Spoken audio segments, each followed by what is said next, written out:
Non, je me souviens plus.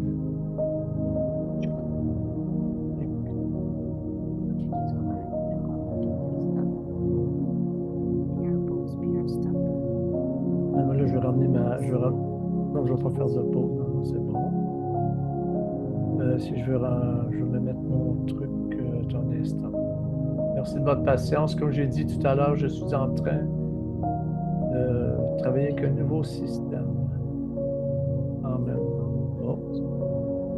C'est mon ami Paul qui est rendu l'orateur principal, là.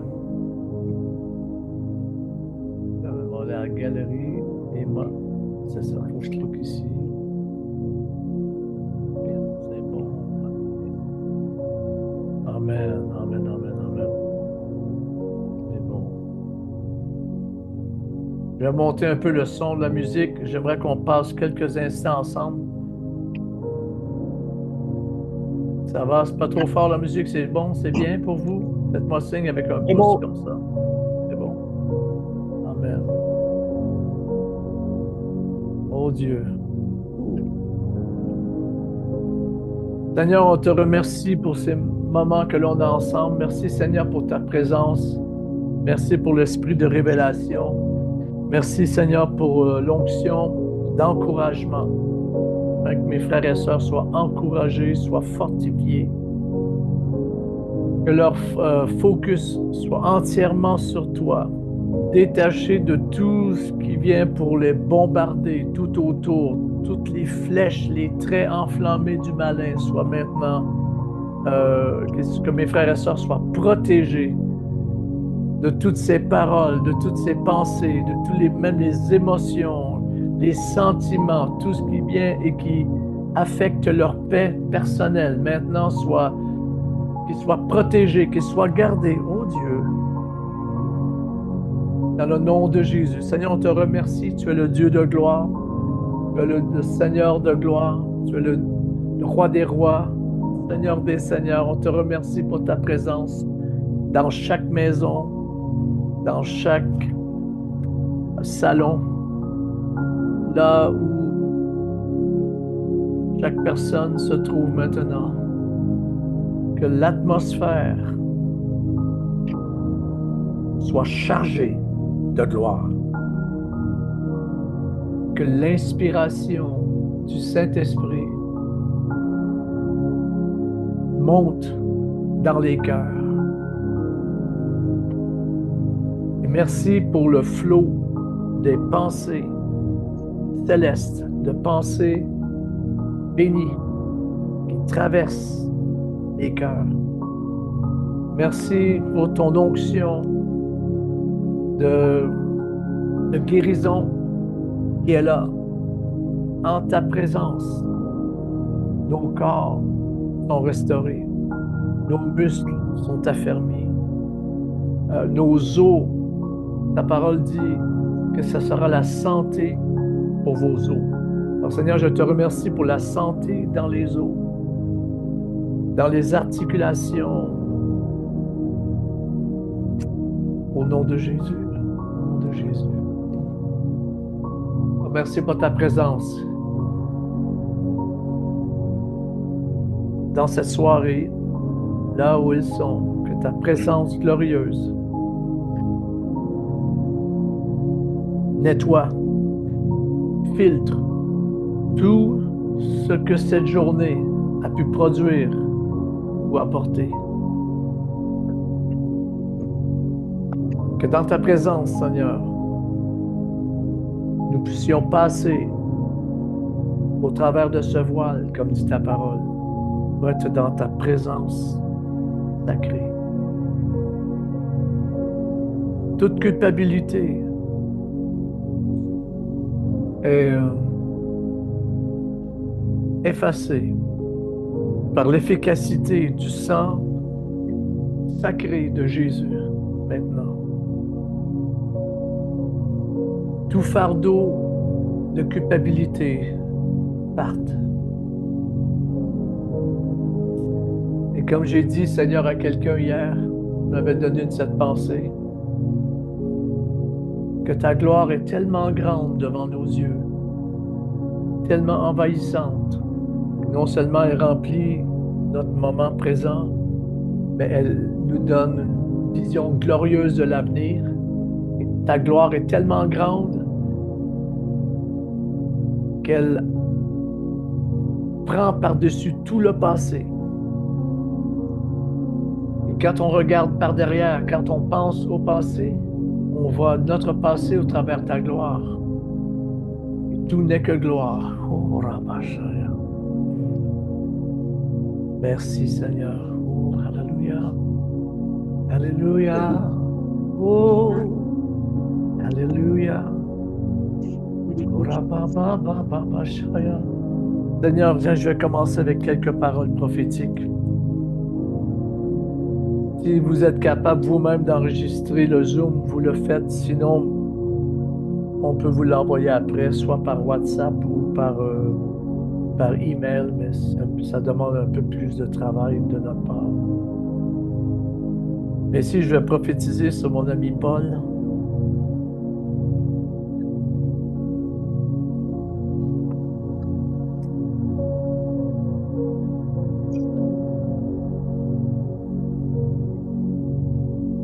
il y a quelque chose qui est fort dans ta main.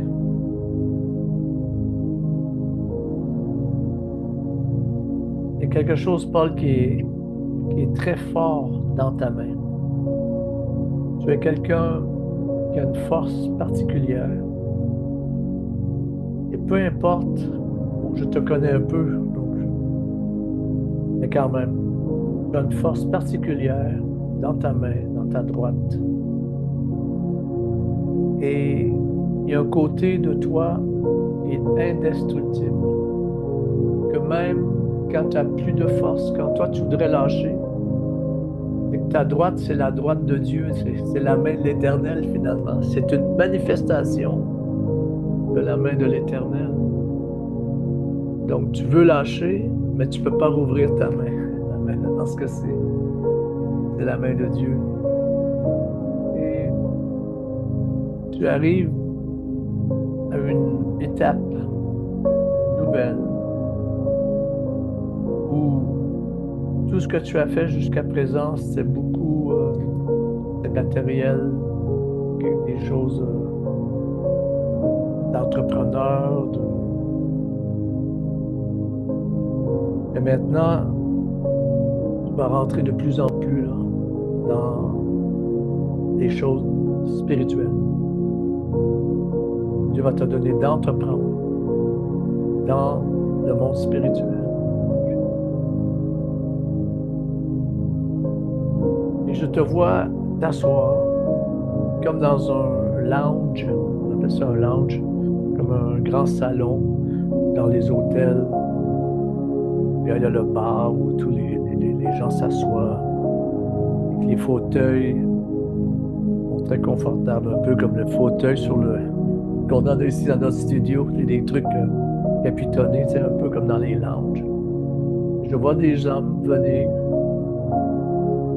et s'asseoir en ta présence. Et quelque chose en toi va les attirer. Et Dieu dit, je vais mettre ma parole dans ta bouche, je vais mettre un filet dans ta bouche. Et tu vas cueillir ces hommes, tu vas les attraper, tu vas les secourir. Et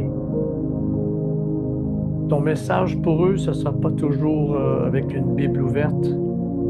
Ça va être la parole de Dieu est vivante par ta bouche. Oh.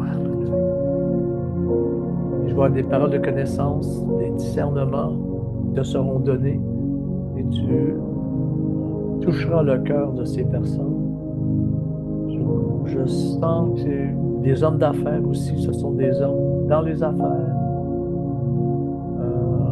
des hommes aussi dans un carrefour de leur vie.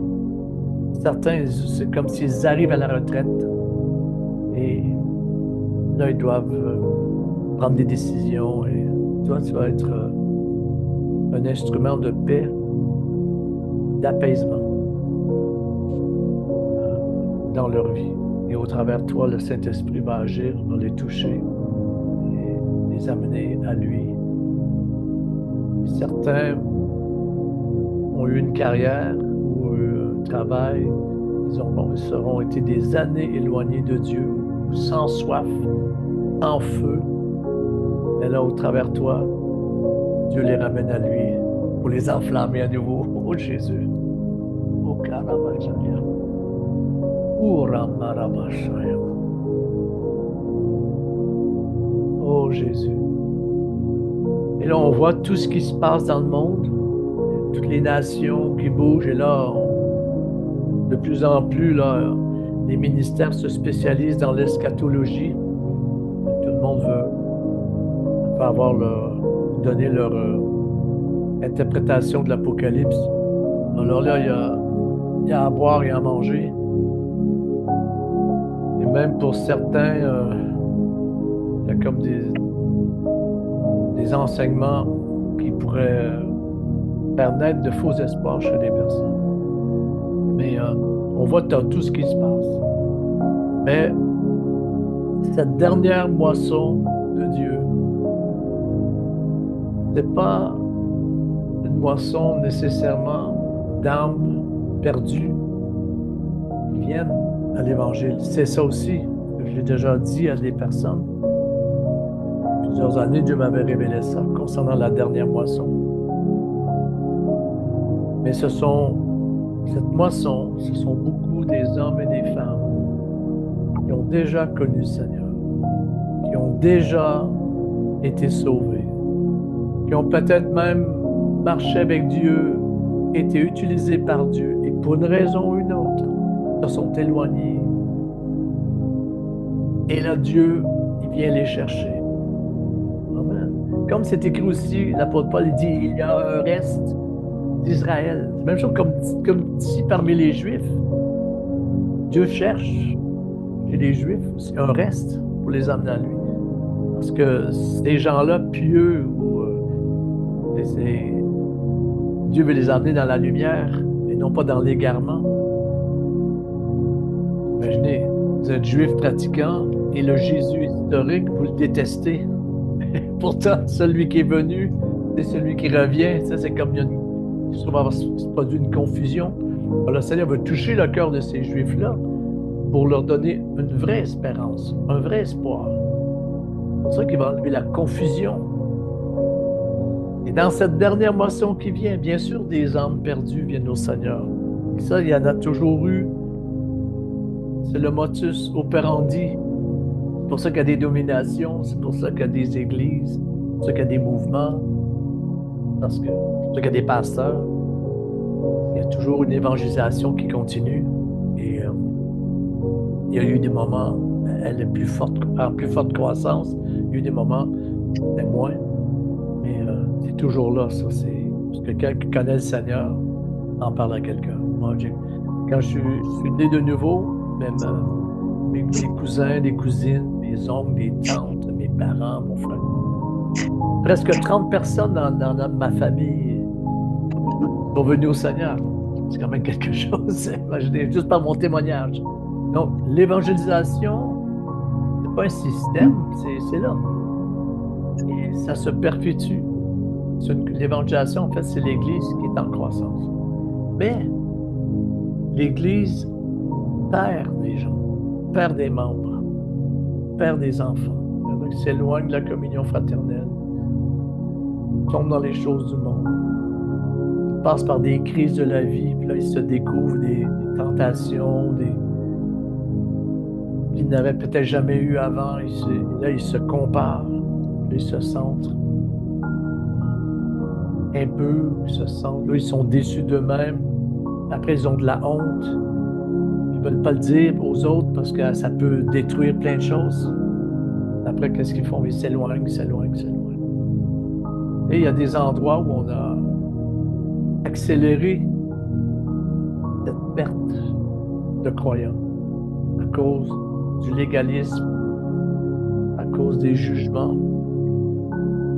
Et comme Jésus avec la femme adultère a dit, ben moi je te juge pas. Va, il ne pêche plus.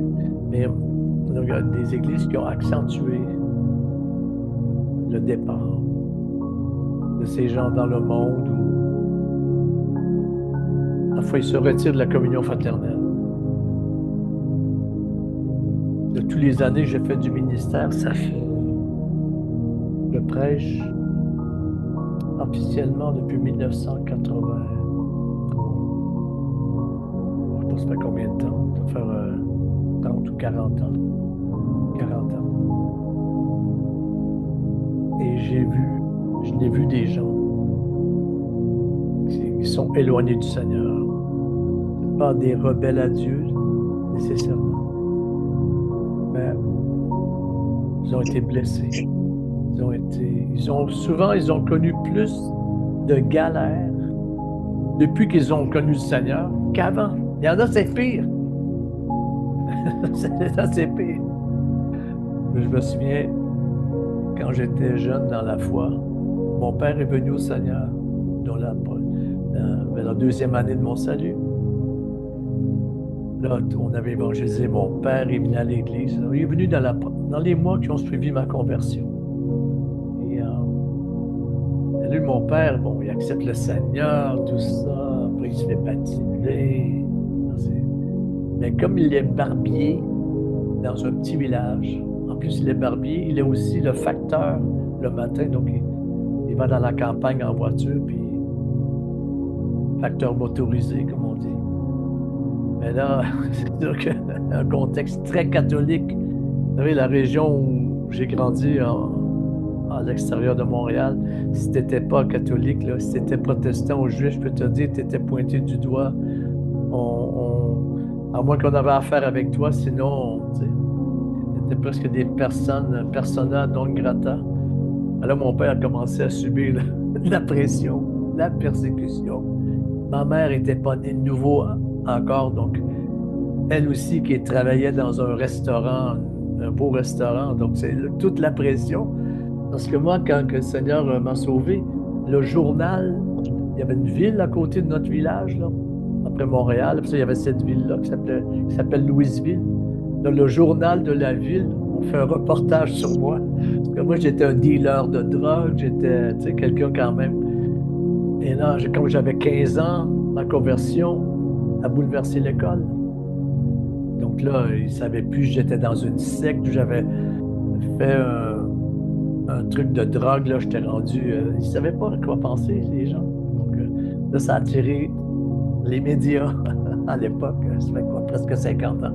Ça a attiré les médias. Et ma photo en pleine page du journal. Vous ouvrez le journal, boum! Et là, dans le reportage, il y avait une petite photo de mon père aussi qu'il avait mis. Je vous dis la pression. Bon, tout ça pour vous dire que mon père est venu nous voir, moi, puis quelques chrétiens. Puis là, il était comme fâché. Vous m'aviez dit que j'étais sauvé, tout irait bien, que c'était le ciel sur terre. Puis là, il dit, je n'ai que des problèmes, je perds des clients, ma femme me fait un peu la gueule. Là, nous, on a dit, mais là, on s'excuse. Il est trop tard. Tu as connu Jésus. Il faut aller jusqu'au bout là. C'est dans cette période-là que mon père, il s'est mis sur ses genoux dans sa chambre. Il a dit, je me souviens, c'était un dimanche après-midi. Il s'est dit, il avait dit à moi, puis un de mes oncles qui était sauvé, il dit, je ne sors pas de là tant que je n'ai pas reçu une effusion du Saint-Esprit, le baptême dans le Saint-Esprit. Et ça a pris 2-3 heures. Mon père est ressorti comme une biche au printemps. Il sautait dans tous les sens. Ouais, je parle. Il arrivait presque plus à parler français, il parlait qu'en langue. Et ça a vraiment donné le goût. Amen. Mais moi, dans mon ministère, j'ai vu combien de gens qui ont eu des problèmes avec les églises, avec les systèmes. Et depuis quelques années, c'est un peu moins les églises. Ce sont des soi-disant ministères qui abusent des gens, qui vident les poches des gens, qui font de la manipulation, et surtout dans les milieux prophétiques. Beaucoup. Des gens qui deviennent connus par Internet, par des médias, mais ils n'ont pas de carrure, vraiment. Ils ont du bagou, ils ont de la technique, mais ils n'ont pas vraiment de fruits. Alors, là, tout d'un coup, les gens s'accrochent à eux et bon, ça va durer un printemps, 2 printemps après ça. Moi, quand j'étais plus jeune et que le Seigneur m'a emmené dans les nations, c'était pas la publicité qui m'a fait connaître. C'est la puissance de Dieu dans les réunions. C'est mon don de revivaliste prophétique qui était, on dit, nouveau pour beaucoup. Je n'avais pas vu un style, surtout dans le style. Et c'est ça. Dieu confirmait sa parole par les signes, par les miracles. Dieu confirmait sa parole par des fruits, par tellement d'encouragement. Est-ce que j'ai fait des erreurs? Oui, j'ai fait des erreurs. Oui. J'ai fait des erreurs de croissance. Quand Dieu t'utilise, c'est certain que tu vas faire des erreurs. Et sans doute, moi aussi, j'ai dû faire quelques dégâts quelque part. J'ai dû affecter des gens, sans doute. Mais je demande pardon à Dieu. Ça m'est arrivé. Mais vous savez, quand vous rêvez que Dieu vous utilise et que finalement, il le fait, mais parfois, en même temps, il y a des choses qui ne sont pas réglées dans notre vie encore. Et là, on veut se prouver quelque chose. Amen. Mais quand on est dans un bon réseau de relations, là, Dieu peut intervenir au travers des hommes et des femmes qui ont de la sagesse pour nous replacer un peu. Ou bien Dieu va mettre à votre côté un conjoint ou une conjointe qui a de la sagesse. Et la personne, tu sais, elle va... Et c'est ça qui est bien aussi. Mais juste pour vous dire que c'est le fruit, c'est la transformation dans les vies qui a fait que notre ministère était connu. Et qu'après ça, j'avais tellement d'invitations, et finalement, je ne pouvais même pas répondre à toutes les invitations. J'en refilais à d'autres. J'ouvrais des portes pour les autres. Mais c'est bien quand on a un don. On a tous des dons. Mais quand on identifie ce don, puis on sait qu'on l'a eu, on grandit avec ça. Je ne vais pas parler de ça aujourd'hui, j'ai un autre sujet, peut-être j'y arriverai vers la fin. Mais quand on grandit avec ce don, quand on grandit dans la foi, grandir, je peux même dire aussi, quand on avance dans cette destinée, cette nouvelle saison, on accumule plein de souvenirs, plein de témoignages. Et là, c'est sûr que ça nous touche. C'est sûr que ça nous interpelle. Il faut faire le plein, il faut faire le plein de bons souvenirs. Parce que même Jérémie, dans les lamentations de Jérémie, il va dire, parce que son âme était amère, il voyait tout le peuple de Dieu qui était refroidi, il voyait le jugement de Dieu qui tombait sur la maison d'Israël et que le peuple était déporté à Babylone, qu'Israël était devenu une terre où les chacals, les bêtes sauvages avaient liberté d'action, les champs n'avaient plus rien qui poussait, il n'y avait plus de travail dans la terre, c'était abandonné. Et lui, il regardait ça. Et il dit, voici ce qui me donne du courage, voici ce qui me donne l'espérance, c'est que les bontés de l'Éternel ne sont pas épuisées, elles ne sont pas arrivées, c'est pas fini, elles se renouvellent chaque jour, grande est ta bonté, ô Éternel, etc. Alors, faisons le plein de bons souvenirs, faisons le plein de bonnes expériences avec Dieu. Ayons une relation forte, riche, stable. que vous êtes là, vous êtes plantés.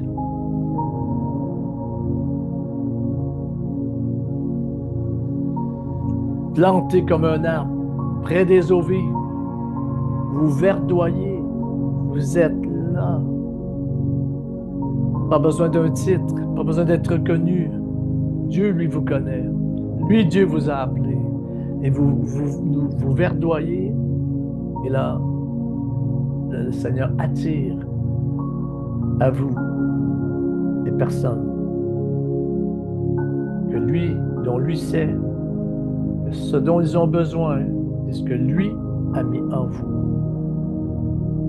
Plutôt que sortir, essayer de donner, Dieu veut emmener les gens vers vous pour que ce que lui a mis en vous, qui est le fruit de la persévérance, qui est le fruit de la connaissance que vous avez, comme Jean dit dans son épître, la connaissance que nous avons de lui, et vous accumulez ça. Et là, les gens viennent, c'est Dieu qui les attire à vous. Et en votre présence, Dieu leur donne, Dieu les nourrit, Dieu les abreuve. Il y a un jeune couple de l'Ontario, des évangélistes qui enseignent aussi et qui forment d'autres évangélistes. C'est tout un système, c'est un mouvement international, mais surtout canadien. Et on les avait rencontrés il y a quelques années dans l'Est du Canada, en Nouvelle-Écosse, dans une série de réunions. Et il y avait eu comme une connexion. Après, ils étaient venus au Québec parce qu'eux, ils habitaient en Ontario. Là. Puis là, ils sont revenus 2 ou 3 fois. Et là, ils étaient là il y a quelques jours parce que là, maintenant, ils déménagent au Québec. Donc, ils se sont trouvés une maison, un appartement là, à louer, pas loin d'ici, sur la montagne Harford, le mont Harford. Mais son épouse, elle m'a dit à moi, elle dit, mon mari, c'est super, il t'aime tellement. Il dit que quand il est en ta présence, sa foi est boostée. Il veut monter les montagnes, il veut déplacer les montagnes. Quoi. Ah oui, et eux, ils étaient ici pendant quelques jours, et moi, j'étais fatigué. Je ne me sentais pas comme hyper spirituel, vous comprenez? Je ne me sentais pas comme... Mais, parce que je suis planté près des eaux vives, mes racines s'étendent, et mes racines s'abreuvent de l'eau de Dieu. Mais j'ai quelque chose en moi que peut-être même moi, je ne sais pas. Et lui, Dieu sait. Alors, c'est ça que Dieu veut faire. Et comme je disais tout à l'heure, la dernière moisson, c'est plein de gens qui ont connu le Seigneur. Que le Seigneur ramène à lui. Que le Seigneur va laver, nettoyer, réparer, restaurer. Pourquoi? Parce que ça, Dieu me l'a montré il y a quelques années. Parce que lui, Dieu, il se souvient de ces moments où ces gens marchaient avec Dieu, où ils aimaient Dieu, où leur cœur était en feu pour le Seigneur, où ces gens adoraient, priaient, intercédaient, faisaient du bien. Et Dieu, lui, se souvient de ça. Et ça manque dans l'Église. Et ça manque au milieu des enfants de Dieu. Et Dieu voit ce manque,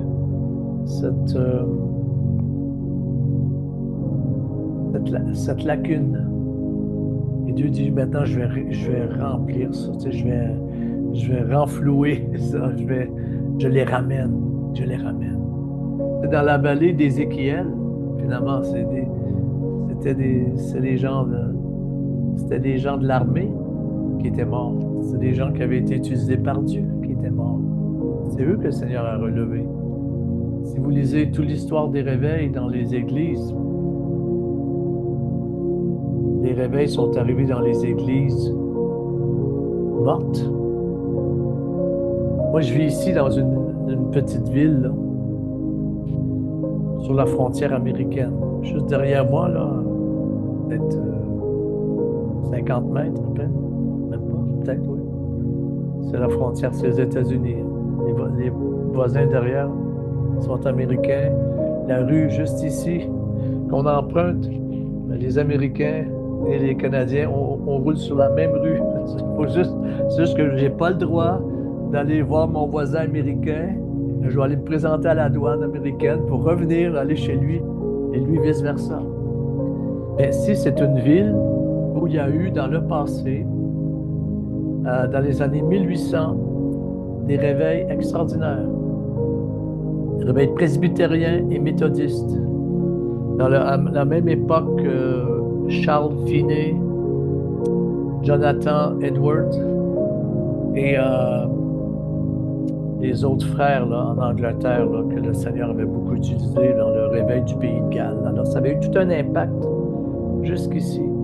Les gens, à l'époque, il n'y avait pas de frontières très déterminées comme aujourd'hui.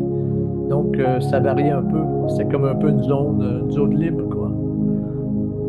Et les gens venaient en train, les trains par train nolisés de Boston et de New York. Les trains nolisés.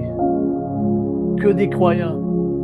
Des gens qui venaient ici, dans la ville, pour prier, pour se repentir, pour intercéder et bien sûr pour venir dans ce qu'on appelle les camp meetings, ces grands rassemblements sous des chapiteaux ou en plein air, où la parole était prêchée, où les gens louaient Dieu. Et il y a une époque ici où les gens, même sur les trottoirs, dans la rue, les gens étaient saisis de conviction. Les gens cherchaient. Les gens couraient pour aller à l'église. Si les gens savaient que telle ou telle personne était un croyant qui marche avec Dieu, les gens allaient. Aide-moi à faire quelque chose. Je vais être libéré de ma culpabilité. Je vais être libéré. Et après, ça s'est arrêté. Et c'est devenu presque une ville déserte ici. Spirituellement, il y avait une trentaine d'églises. Parce que plus de 20 églises, méthodistes, presbytériennes, anglicanes, baptistes. Et aujourd'hui, je crois qu'il reste une église protestante et une église catholique. Il n'y a plus rien. Ah oui, il y a une église de frères aux Ménonites aussi qui sont là. Surtout les Ménonites, les frères, c'est ce qu'on appelle ici les frères chrétiens au Québec. C'est peut-être le dernier qui reste de ça. C'est les descendants de ces mouvements-là. Il y a même un camp chrétien qui était le lieu de beaucoup de rassemblements ici, là, le long de la frontière. Il y a toutes sortes de petits chalets, des maisons, un tabernacle, un lieu de culte, tout ça. Les gens se venaient là, les gens montaient des tentes aussi. C'est vraiment... Mais il n'y a plus rien. C'est comme... Et Dieu veut souffler là-dessus. Des gens qui viennent d'un peu partout, là, qui viennent ici, ils disent, Michel, il y a des puits de réveil ici, il faut les faire jaillir à nouveau. Amen. Amen, amen. Mais j'en ai vu des gens venir depuis quelques années. Les gens viennent, mais parfois les gens ne restent pas. Ils restent un temps, après ils repartent.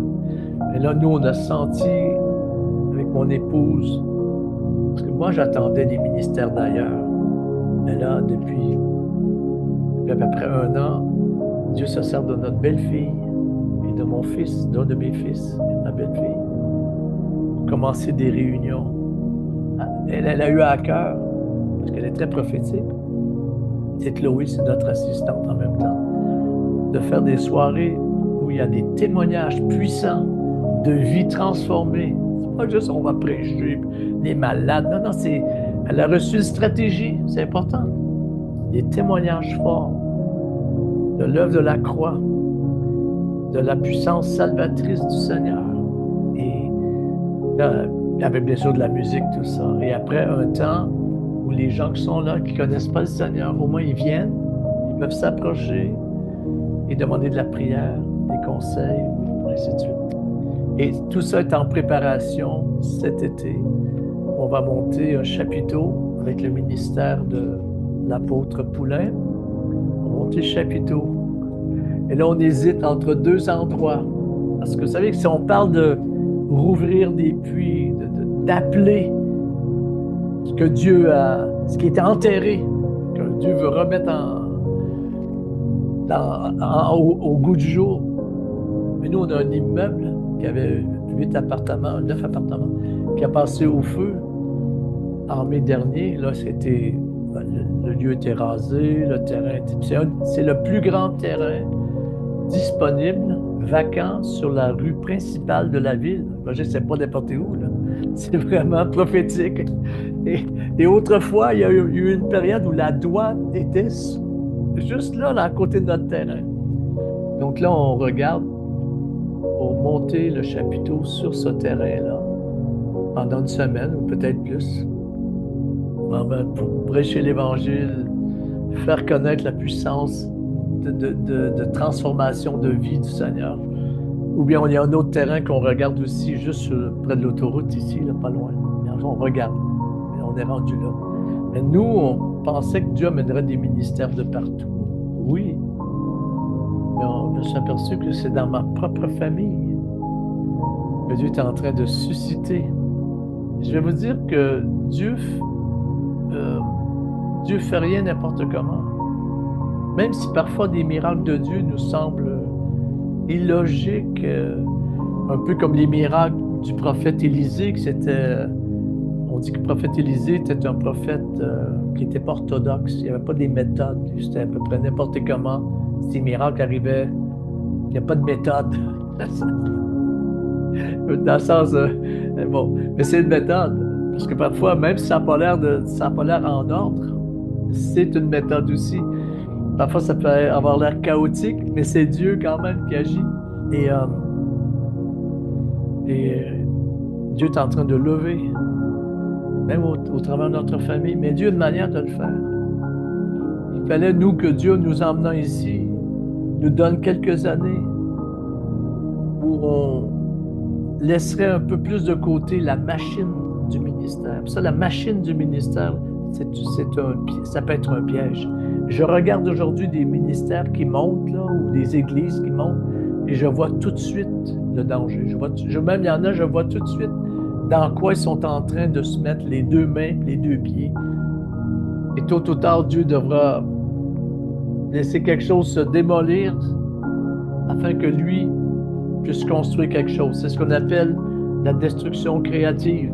Quelque chose doit s'effondrer, doit s'écrouler pour que ce qui reste de Dieu, c'est ça qui monte. Et c'est de ça que Dieu va se servir. Mais il fallait, nous, que Dieu nous mette à l'écart. Donc, on a fait un peu moins de ministère, mais la machine, on l'a arrêtée. Et on s'est donné disponible au Seigneur pour aller dans les nations, mais c'était moins le truc organisé, avec des obligations, 10, 12 000 lettres envoyées. Vous savez, quand tu as un listing de 12 000 noms, pas des emails, là, des adresses physiques. Après ça, dans les événements, lever les fonds, les partenaires. On a encore des partenaires. D'ailleurs, s'il y en a parmi vous, vous semez dans notre ministère, gloire à Dieu, merci beaucoup.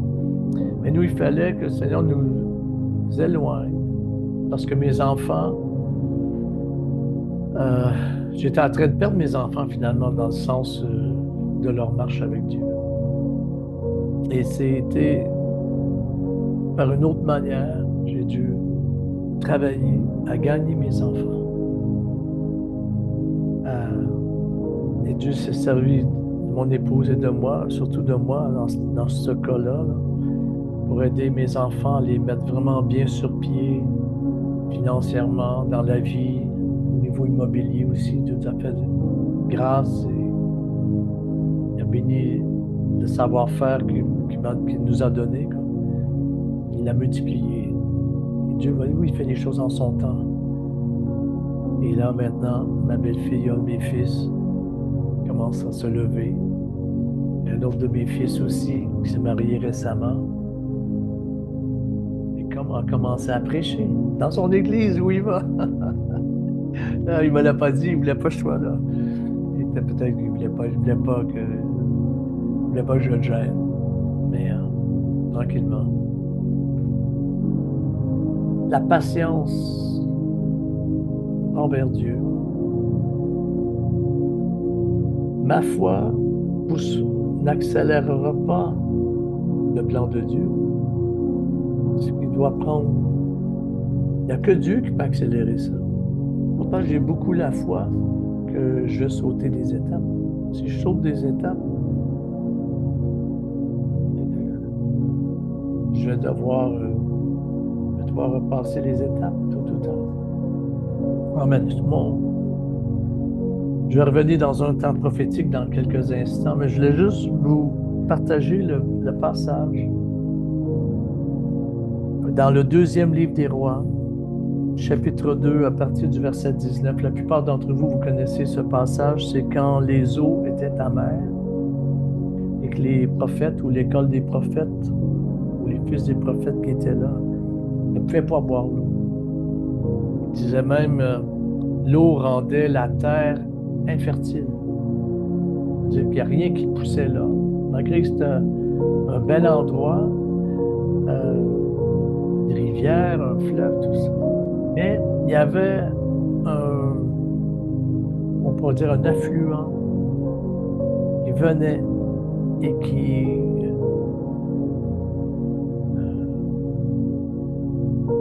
amérisait l'eau.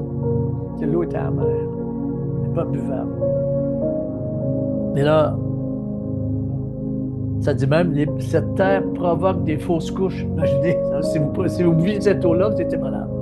Vous étiez une femme enceinte, mais...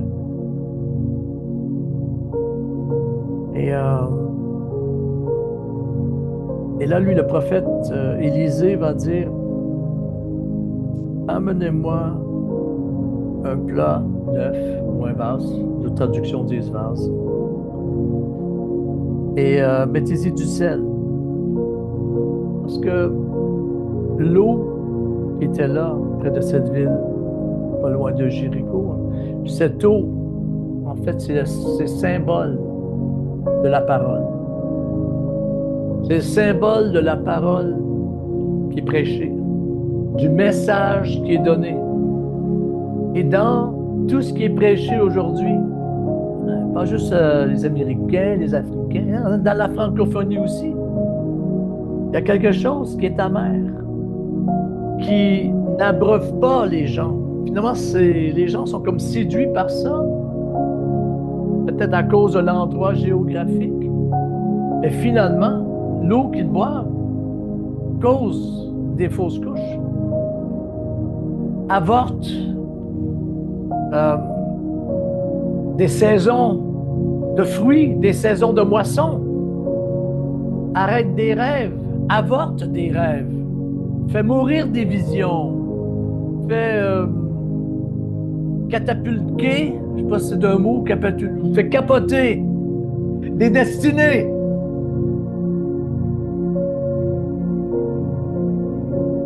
Parce que Jésus a dit, il faut que votre parole soit assaisonnée avec du sel. Si le sel perd sa saveur, avec quoi allons-nous assaisonner le sel? Tu ne peux pas assaisonner le sel. Depuis à peu près 1 an, moi je suis beaucoup dans le sel. Je prends de temps en temps du sel comme ça, mais du bon sel. On appelle le sel cachère ou le sel de Guérande, en tout cas. Il y a plein de sortes de sel. Le sel vraiment là, naturel. Et je mets sur ma langue avant de boire un verre d'eau. Et c'est scientifique. Si tu prends ça, l'eau, c'est comme si l'eau va s'hydrogéner. En fait, ton eau devient comme l'eau qui sort d'une source naturelle d'une montagne. Elle va vraiment faire du bien à toutes tes cellules de ton corps. Le sel est important. Il faut que la parole, il faut que les ministères, il faut que ce qui sort de notre bouche ou de nos vies régénère les gens. les restaure, que les gens, même juste à la pensée d'être en relation, en communion fraternelle, les uns avec les autres, déjà seront encouragés. Amen. Le sel est important parce que c'est pour ça qu'il y a tellement de faux sel. Ils disent que le sel, dans le commerce, il y a de l'aluminium, je ne sais pas quoi, il y a du poison dedans. Pourtant, on le prend. Parce que l'homme a voulu blanchir. Que l'homme a voulu en faire du marketing, de rendre, de mettre sur le marché, marchandable. Quand on fait ça avec la parole de Dieu, là on rentre dans un terrain, on va sur un terrain dangereux. Et il y a aujourd'hui, et c'est de plus en plus dénoncé, si vous êtes un peu à l'affût de certaines nouvelles, surtout quand on est leader, souvent on a des informations, ben, il y a de plus en plus de ministères dont leur message est confronté, étudié, analysé, les ministères, les manières de faire. Même moi, là, il y a un côté de moi qui s'est un peu retiré de tout ce qui est extrêmement charismatique ou très, très pentecôtiste dans le sens de l'excès. Je nommerai pas de ministère ici, mais on sait. Et je ne juge pas, là, mais j'ai un certain discernement. Ça me dit attention, attention. Attention. Pourquoi? Parce que il y a une amertume quelque part qui, et Dieu nous demande d'avoir du discernement, pas de juger, pas de pointer, mais de dire ça, non, ça fait pas partie de ma diète spirituelle. Ça fait pas partie de ce que je désire poursuivre.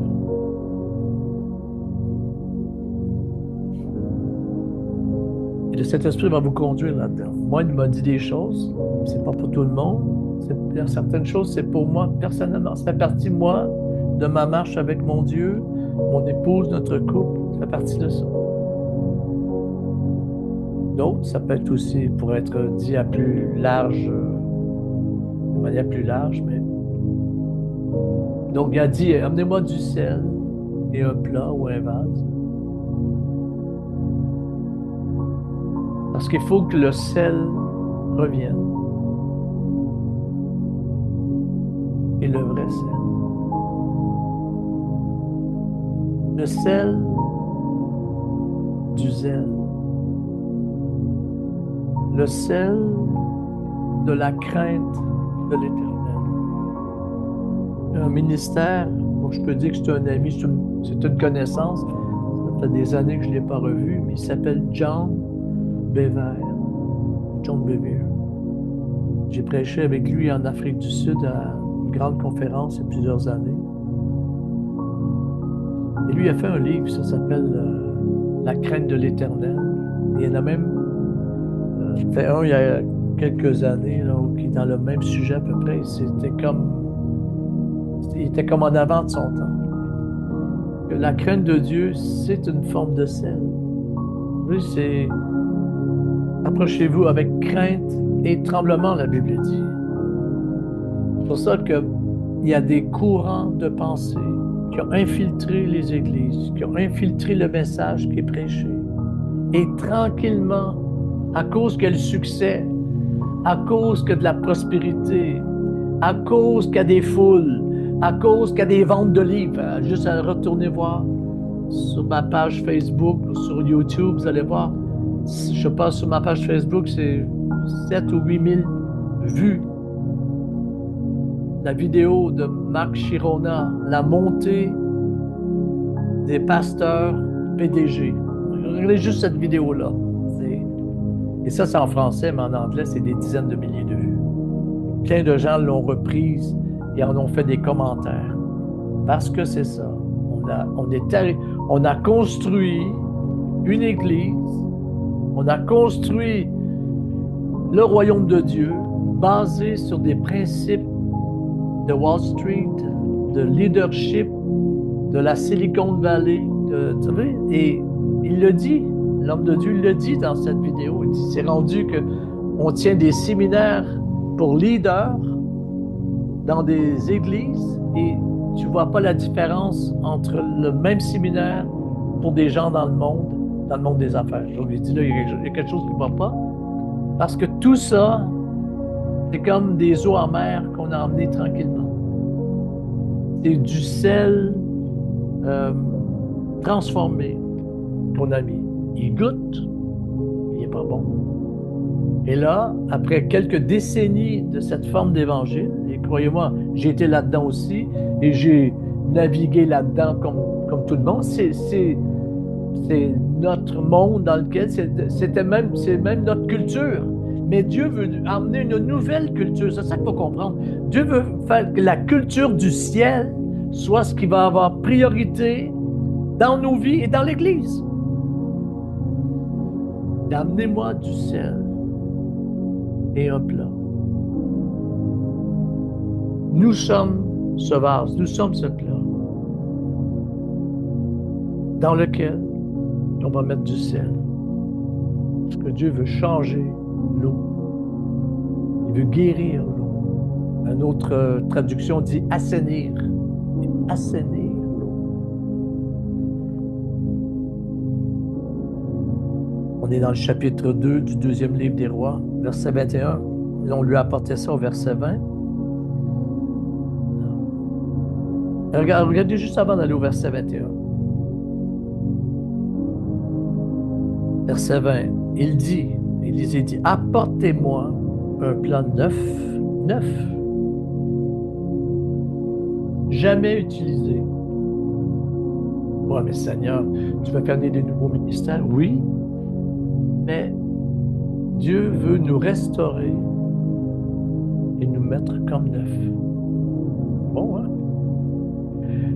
Quand les disciples, Pierre, Jean et Jacques, étaient sur la montagne de transfiguration avec Jésus, et que là, le Père se manifeste, ils entendent sa voix, il rend témoignage à Jésus, son Fils, et Moïse et Élie apparaissent, ils parlent avec Jésus. Mais la manière dont, dans les évangiles, on décrit ça, c'est que les apôtres, les disciples qui étaient là, eux-mêmes, vivaient aussi une transfiguration. Comprenez-vous? C'est que la transfiguration de Jésus, parce qu'il a été transfiguré, c'est comme si de la lumière du feu sortait de lui, une gloire sortait de lui. Il y avait une transfiguration, une émanation de substances du ciel qui émanait de lui. Et eux, d'après le texte des évangiles qui décrivent cet événement-là, c'est qu'eux-mêmes étaient probablement, même chose, transfigurés aussi. Oui, donc, tu ne peux pas donner ce que tu n'as pas reçu. Et ceux qui sont bons à nous prêcher des trucs qu'eux n'ont pas reçus, n'ont jamais mis en pratique, on est en train de voir la limite. Dieu va exposer ça. Hop. Mais pour leur bien.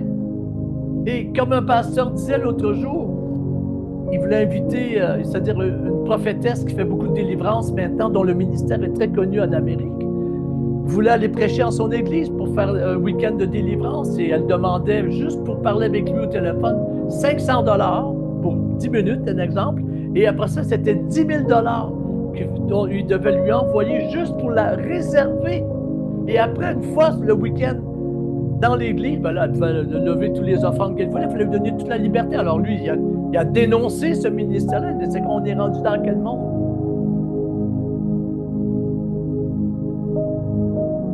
Pour ça, je vous dis, le sel doit être pur. Le sel ne peut pas être affiné. Il faut le prendre comme il est. Et Dieu expose. Mais ce pasteur-là, il disait, oui, je viens de vous nommer le nom de cette femme. Il dit, mais il dit, vous savez quoi? Il dit, Dieu veut purifier. Puis il dit, je prie, je dis, Seigneur, mais fais-le avec moi aussi. Puis il dit, Et justement, c'est ça. C'est que même moi, il y a des moments, je me lève la nuit, c'est comme je dis, Seigneur, tu as lavé ça de ma vie il y a longtemps, tu m'as enlevé ça, tu m'as pardonné de ça il y a longtemps. On dirait parfois ça revient, pas sous forme de tentation, mais sous forme de j'ai besoin d'être en lui, de prendre rien pour acquis, de rester à ses pieds, de rester dans sa présence et dans sa sainteté. Et on dirait que des fois, on dirait, Seigneur, j'avais 3 prières que j'ai priées en 2023 et 2024. Je ne vais pas les prier, mais c'est 3 prières extrêmement personnelles. Et on dirait que Dieu se sert de ça pour... Le jugement de Dieu commence par la maison de Dieu. Oh Seigneur. Si ça va trop bien pour les ministères, posons-nous des questions.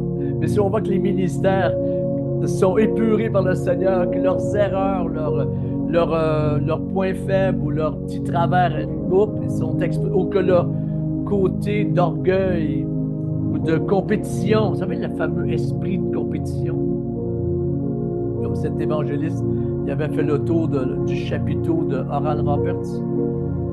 Il avait compté tant de pieds. Ben, dis-moi, il va avoir 20 pieds de plus. Et cet évangéliste-là, bien oui, il y a eu un chapiteau plus grand qu'Oral Roberts. Mais il est décédé à 36 ans, alors qu'Oral Roberts, il est mort, il avait presque 100 ans. Vous voyez, parce que, la compétition, il faut faire attention. Faire attention. Même nous, là, au début de la pandémie, quand on est arrivé en live, en direct, il y en a beaucoup parmi vous. C'est là qu'on s'est connus, certains. Et qu'on avait 8000 vues le soir, parfois 10 000 vues. Les commentaires, 5000 commentaires, 4000 commentaires. C'est beaucoup, là. Nos réunions le soir, en live direct, du lundi au vendredi, duraient parfois 3 heures, 4 heures. Ça finissait pas, c'était de la louange, de l'inspiration, des prophéties. On revenait à la louange. Nathalie intervenait, et c'était moi. C'est un feu roulant. Et après ça, plein de gens se sont mis à faire la même chose, bien sûr. Mais nous, on avait un réveil de ça. Les autres ont fait des trucs à leur manière aussi, que Dieu les bénisse. On était les premiers, finalement. Mais après 3 mois, on sentait d'arrêter. Même Seigneur, ça marche, il y a du monde, des milliers. Mais tu sais, on était dans la pandémie, on était sur la route, on avait dû s'arrêter dans le sud de la France, on ne pouvait plus rentrer au Canada. Tous les avions, tout était fermé. Et elle a dû dire, on était parti des Cévennes, on était remonté sur Paris. Et là, le Seigneur dit, vous allez arrêter. Vous allez faire 1 fois par semaine le dimanche. C'est l'instruction qu'on a eue. Pourquoi? Parce que Dieu peut te donner parfois beaucoup de succès. Mais ça peut être juste pour un temps. Le danger, c'est de vouloir en faire un système, une méthode, et la pousser, que quand il n'y a même plus le réveil, mais ça continue comme s'il y avait le réveil. Et le Seigneur s'en vient peser ça. Ça vient éprouver ça. Comme c'est écrit, on verra qui craint Dieu et qui ne le craint pas. Qui sert Dieu et qui ne le sert pas. Si vous regardez, mais moi je le dis avec crainte et tremblement parce que moi aussi, j'ai un miroir devant moi. D'ailleurs, je me vois là. J'ai mon image plein écran. Mais Dieu est en train d'éprouver ça. Il est en train d'éprouver ça. Peut-être parce que aussi, j'avance en âge. J'ai eu 62 ans il y a quelques jours. Et je m'aperçois finalement que le monde des ministères, le monde des églises organisées, il y a beaucoup d'orgueil. C'est beaucoup construit avec de l'orgueil personnel, de la compétition. Oui, et l'amour des hommes, il y a tout ça. Mais il y a beaucoup. Et ça me fait penser à la parabole de Jésus de l'ivraie et du blé. Le Seigneur, il n'enlève pas l'ivraie tout de suite. Il laisse tout ça grandir. Nous, on est rendus là. Et cette parabole-là de Jésus, c'est sur son retour. Il le dit dans la parabole. Les moissonneurs, ce sont les anges. Ce n'est pas les ministères, les moissonneurs. Ministère, c'est le champ. C'est les anges. Et je vous dis, les anges de Dieu se rapprochent de la terre. Le mouvement des anges est plus près de nous que jamais. Et la vraie compétition, là, ça sera entre nous, les anges. Et on va voir chez l'homme ce qui est de l'homme et ce qui est de Dieu. Et le temps va venir où le ministère des hommes et des femmes, selon Dieu, va faire de plus en plus un avec le ministère des anges. Et là, il y aura une moisson. Et là, il y aura le réveil tant annoncé. Là, les anges se rapprochent. Et plus ils se rapprochent, plus Jésus est proche. Et plus il est proche, plus il se produit sur terre des réactions. L'ivresse est sur le point d'être enlevé. Et moi, c'est ça dans ma vie aussi. Peut-être vous pouvez dire la même chose. Ça a grandi ensemble. Le monde regardait le blé, il ne voyait pas l'ivraie. Et à un moment donné, l'ivraie et le blé ne peuvent plus rester ensemble. La moisson vient, il faut que ça soit séparé. Et Dieu, parce qu'il nous aime, il nous purifie. Parce qu'il nous aime, il sépare, il enlève l'ivraie. C'est pour ça que ceux qui sont de théologie, plutôt réformés ou, comme on dit, prétéristes, eux, ils disent, ben, à l'enlèvement, finalement, c'est le malin qui est enlevé. C'est les méchants qui sont retirés de la terre. Et les justes restent sur la terre pour régner. Bon, je ne rentrerai pas dans l'eschatologie, mais je vous dis, c'est très intéressant d'étudier les différents courants de pensée eschatologiques, parce qu'il y a à boire et à manger dans tout ce qu'on entend dernièrement. Oh, il y a plusieurs enlèvements, puis des résurrections, là, ça finit plus. Là. Puis après ça, ben, qu'est-ce qu'on fait? On invente, on se fait un scénario. Je veux pas. On interprète ce qui va se passer. Là, maintenant, toi ou moi, on nous a demandé de croire quelque chose qui n'est plus la parole.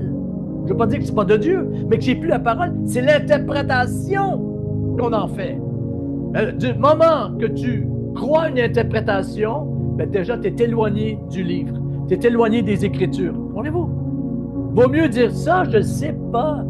C'est un mystère pour moi. Je ne m'aventurerai pas là-dedans, mais je m'attends à Dieu. Amen. Vaut mieux ça. Même l'apôtre Pierre a dit, en parlant de Paul, que Paul enseignait des trucs, des choses, mais difficiles, que si on n'est pas mature, bien on ne digérera pas ça. C'est comme ça. Parfois, il vaut mieux être plus humble que s'aventurer dans des territoires, des domaines, parce que, n'oubliez pas, ceux qui enseignent vont être jugés plus sévèrement. Là, tu emmènes un enseignement, donc tu formes les gens. Et ça, c'est... Mais bon, il dit, le vase, le plat, c'est nous. Mettez-y du sel. Et il le lui apportera. Remarquez comment est-ce qu'il y a un ordre, il y a une autorité. Un, deux, trois, il y a quelque chose qui s'échafaude, là. Rien arrive comme ça. Verset 21, il sortit vers la source de l'eau. De là, ça breuvait la rivière, quoi. Il jeta du sel et il dit, maintenant il va prophétiser, mais à l'eau.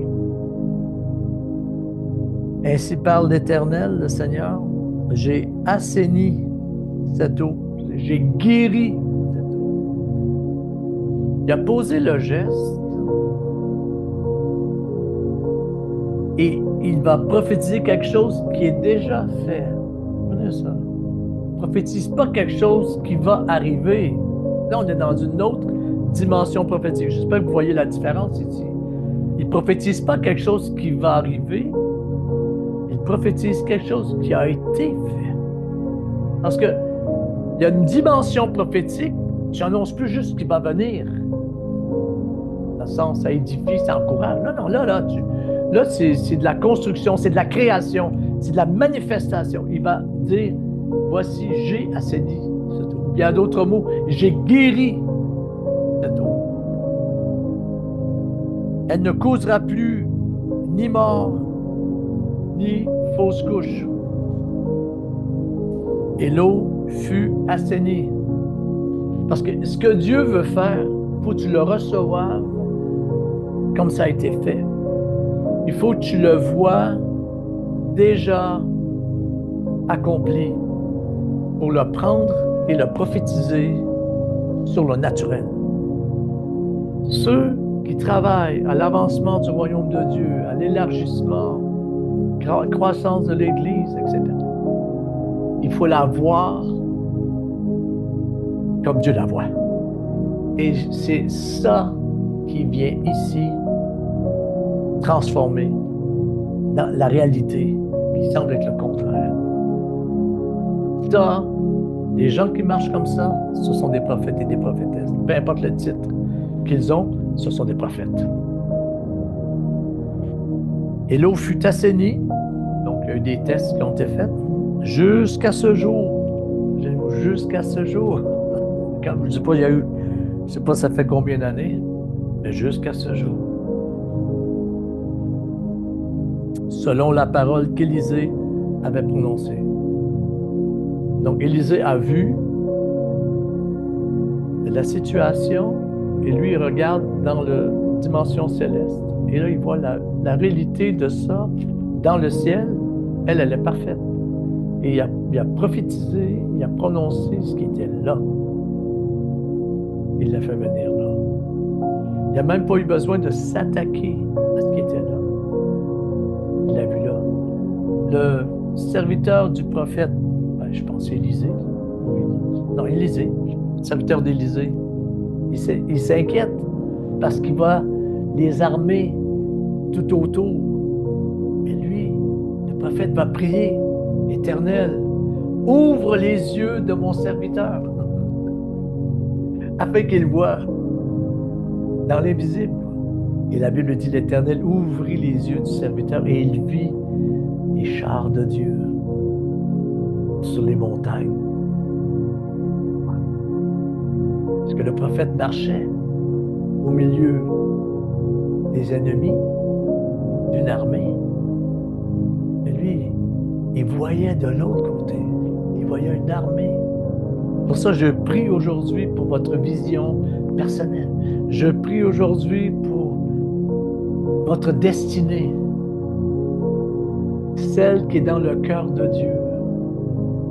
Pas celle que vous analysez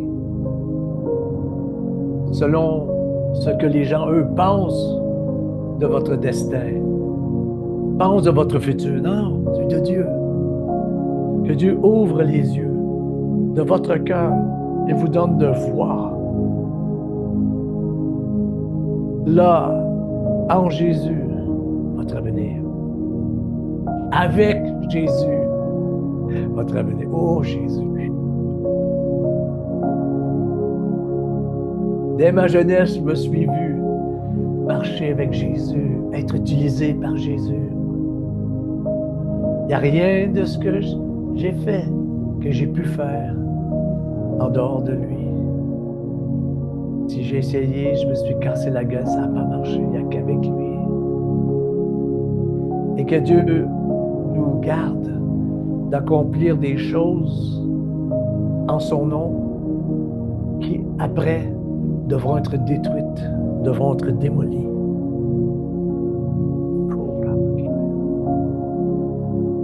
Et Dieu veut enlever l'amertume, le faux qui s'est mélangé avec le vrai,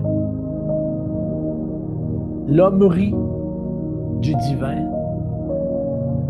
de l'homme qui était mélangé avec le divin. Dieu veut séparer ça maintenant. Oh Seigneur, maintenant. Et l'eau fut assainie, ou l'eau fut guéris.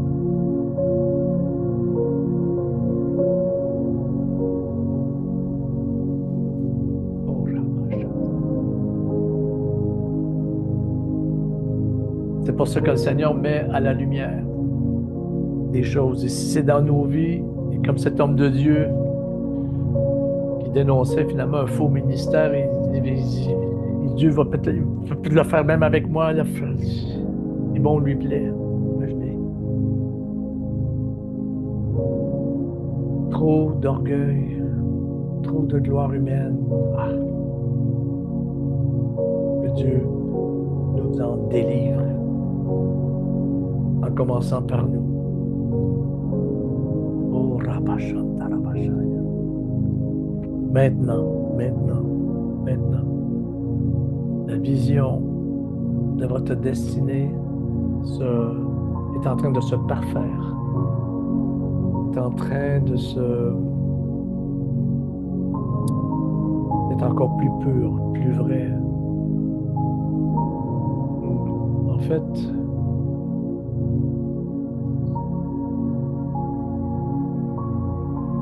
vous allez être le miroir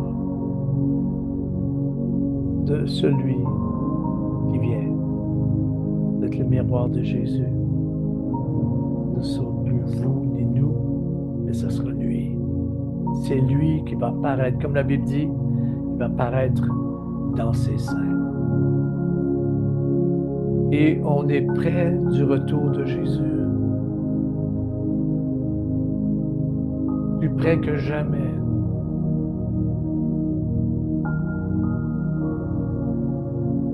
C'est pour ça que je sentais de venir cette semaine faire ce Zoom, parce que le Seigneur me disait, encourage.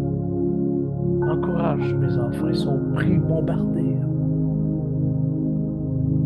Ils ont des inquiétudes, ils n'ont même pas choisi d'être inquiets. Ils se font bombarder d'inquiétudes.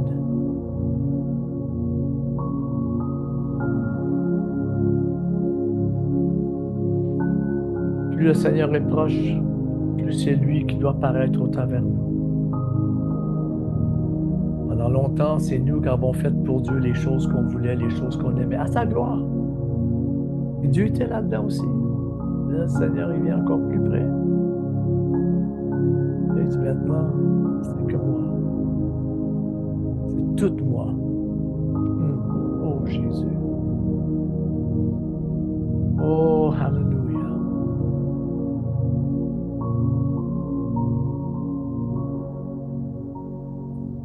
Merci Seigneur. Alléluia.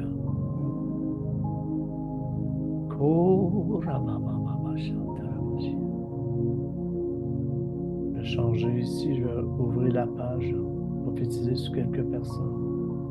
Ça vous a fait du bien ce que j'ai partagé? Faites-moi signe comme ça. Mais moi aussi, ça m'a fait du bien. Je suis pas vraiment arrivé à dire ce que je voulais dire.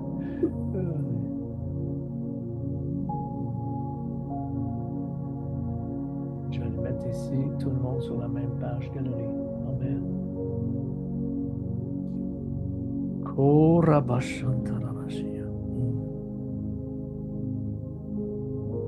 Dernièrement, je partageais un message aussi. Bon, c'est un peu le message que je prêche, que je développe de plus en plus.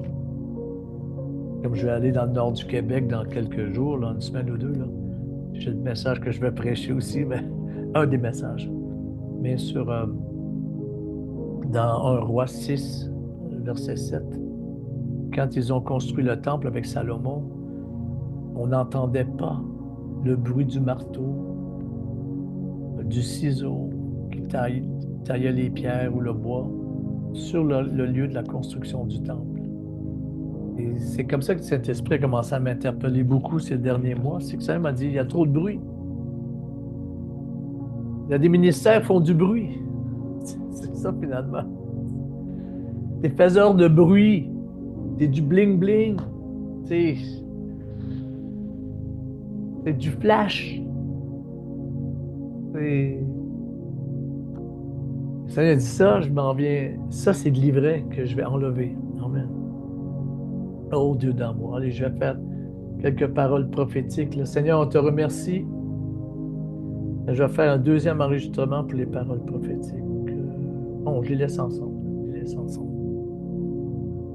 Seigneur, je te remercie pour la maman de notre sœur Titois, de la Polynésie française. Amen. Seigneur, on te remercie pour notre sœur. Tiens, j'essaie de la mettre en évidence ici. Tawa. Oui, j'essaie de prononcer, mais je n'ai pas toujours... Agra. Amen, amen, amen. Vous êtes là dans le coin. Seigneur, je te remercie pour notre sœur. Je te remercie pour son cœur, pour toi. Parce qu'elle est à un moment de transition dans sa vie où un processus est terminé. Vous avez passé une étape, vous étiez entre deux. Et là, cette étape-là, elle se termine. Et Dieu vous met maintenant sur un chemin nouveau. Même environnementalement parlé, ça va aussi changer. Je vois un détachement, comme si quelqu'un ou quelque chose vous avait attaché. Et le Seigneur vient défaire ce lien pour vous rendre complètement libre. Et le Seigneur va renouveler votre audace, renouveler votre zèle. Et vous allez courir. Amen. Vous allez aller de l'avant. Oh Jésus. Oh Seigneur. Amen. Au nom de Jésus. Il y a quelque chose aussi au niveau d'un timing, d'un temps, au travers d'un processus. Et je vous vois comme le prophète qui est parti, quand Dieu l'a touché, il est parti. Et la Bible dit, il a dépassé les chars d'Akab. Et vous, je vous vois dépasser les chars d'Akab. Vous allez vraiment entrer dans du prophétisme et vous allez être avant-gardiste. Amen. Alors, je me sers de vous parce que cette parole est aussi pour beaucoup d'autres personnes. Au nom de Jésus. Amen. Merci, ma sœur de la Polynésie. Oh, alléluia. Amen, amen, amen, amen, amen. Amen, amen, amen. Ah oui, Liane, toi, tu jouais de la musique, je crois, avec ton époux l'autre jour, c'est ça? Dans un autre live, non? OK. No. Je me suis mélangé un peu. J'ai fait plusieurs Zooms dernièrement, alors j'ai été dans différents groupes. Mais OK, c'est bon, c'est bon. Amen, amen, amen. Oh Jésus. Merci pour Sonia. Merci. Le temps d'attente est terminé. Le Seigneur dit, Sonia, prépare-toi à de l'accélération. Sonia, prépare-toi de l'accélération. La période d'attente est terminée. Il y a un mouvement, on va dire angélique, qui est en train de se produire et vous allez vous retrouver presque malgré vous au milieu d'une effervescence et il y aura beaucoup de réjouissance. Amen, au nom de Jésus. Je vois ici quelqu'un, Thérèse, je vois de loin, mais Seigneur, je te remercie pour Thérèse, de la toucher là où elle est. Je vois comme une chaîne. Thérèse est dans une chaîne, peut-être d'intercesseurs ou de gens actifs ou de gens qui sont très concernés pour le futur de l'Église. Et le Seigneur entend ça. Le Seigneur voit cette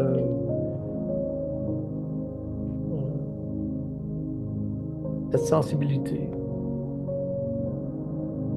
Et le mot promotion vient. Le Seigneur dit, il va y avoir de la promotion, de l'élévation.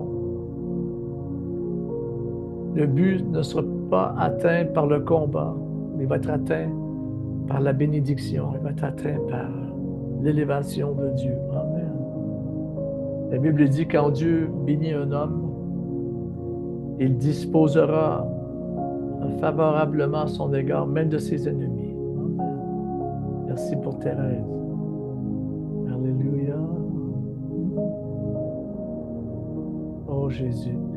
Je ne sais pas si dans le passé, j'ai prophétisé déjà pour Michel du Québec, mais je reviens, Seigneur, vers Michel.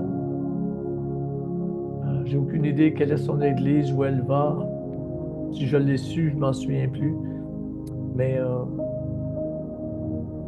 je vois comme un peu de recul, comme si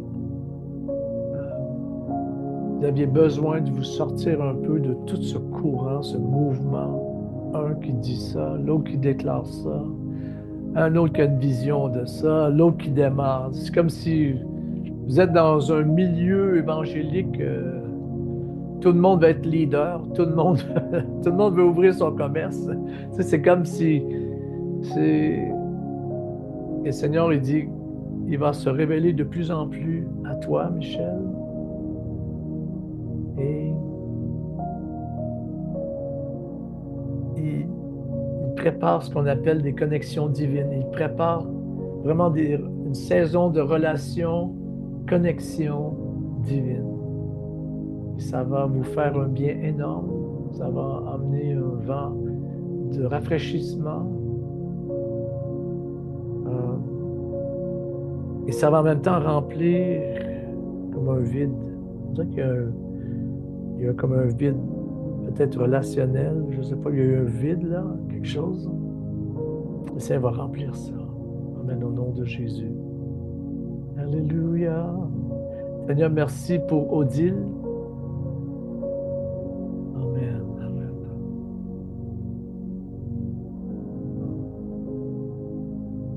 Odile, je vous vois.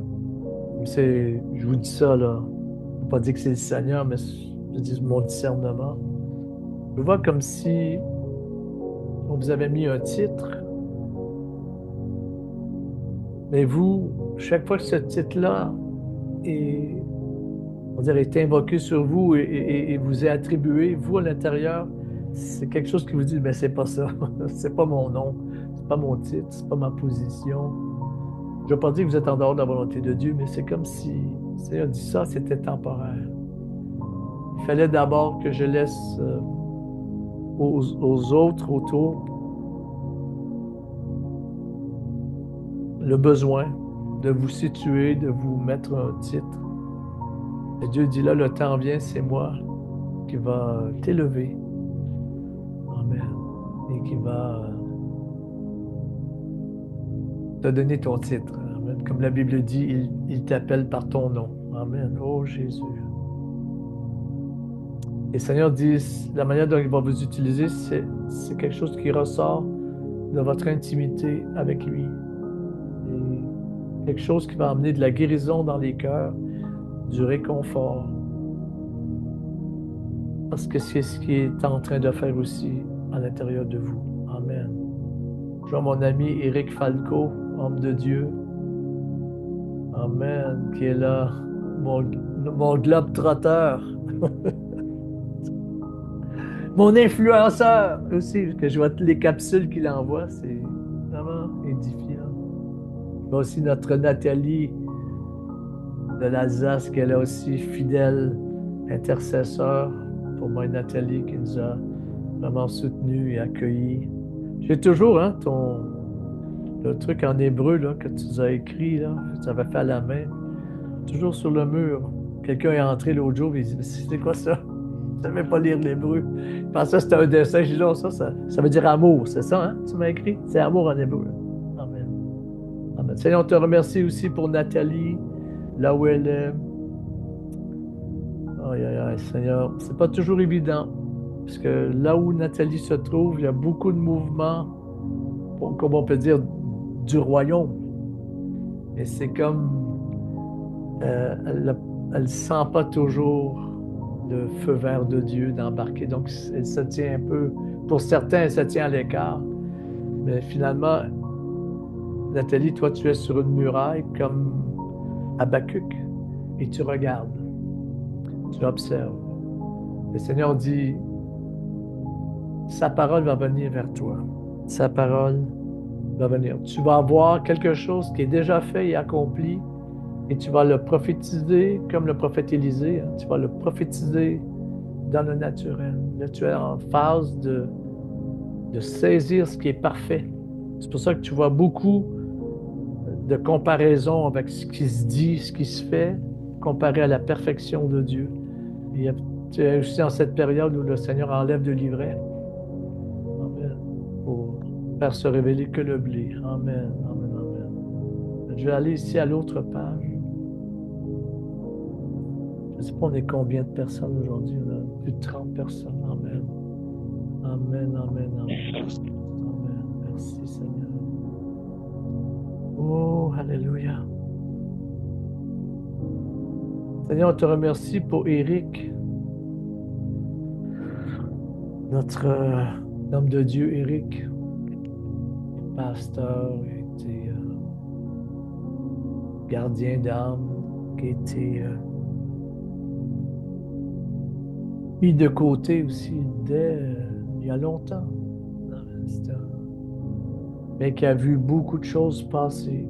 Il a vu plusieurs moissons, plusieurs récoltes. Oui, Seigneur. Il y avait une grosse partie de l'histoire de l'Église se produire. Oh Dieu. Et ce que tu fais depuis quelques mois, finalement, c'est un chemin sur lequel Dieu t'a amené pour te diriger et même te faire monter. Il y a un point tournant tout ça qui va venir.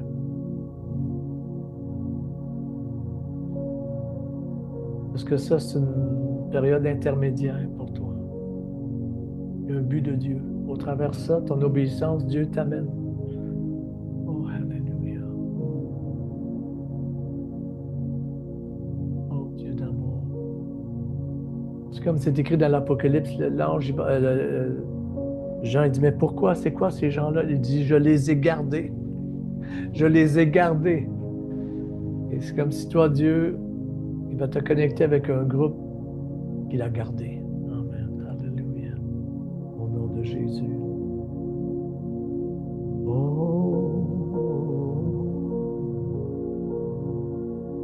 Oh, Koramasham Tarabashaya. La musique n'est pas trop forte, non? Ça vous embête pas, non? Oh, Shamashaya. Merci, Seigneur.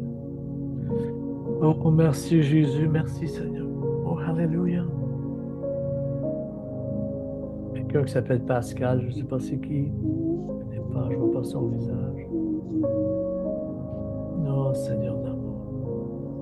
Merci pour Pascal. Oh, alléluia. Il y a des gens qui se connectent au Zoom, mais ils laissent le Zoom tourner. Ça amène la présence de Dieu dans leur maison. Peut-être qu'il y en a qui s'endorment aussi, qui sait, ou sont peut-être en train de suivre un autre ministère. Tant mieux. Il y en a qui font du zapping sur un sur l'autre. Amen. Non, on a tellement besoin d'être encouragés maintenant. On a vraiment besoin de prendre des forces. Amen. Donc, Seigneur, tu es en train de fortifier Pascal là où il est, dans sa maison, le lieu où il se trouve.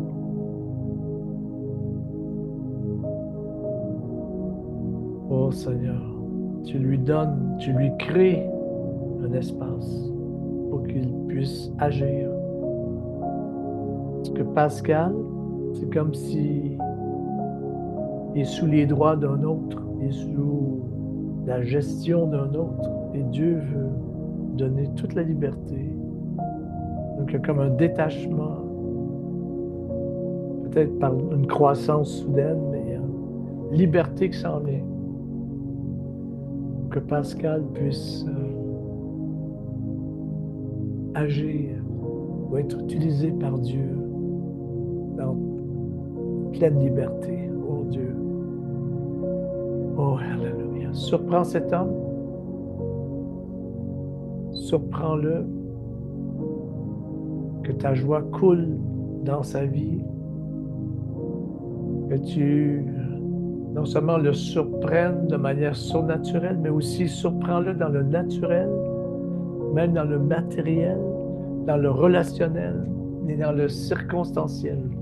Au nom de Jésus, merci pour son amour pour toi, sa persévérance, son attachement jusqu'à maintenant.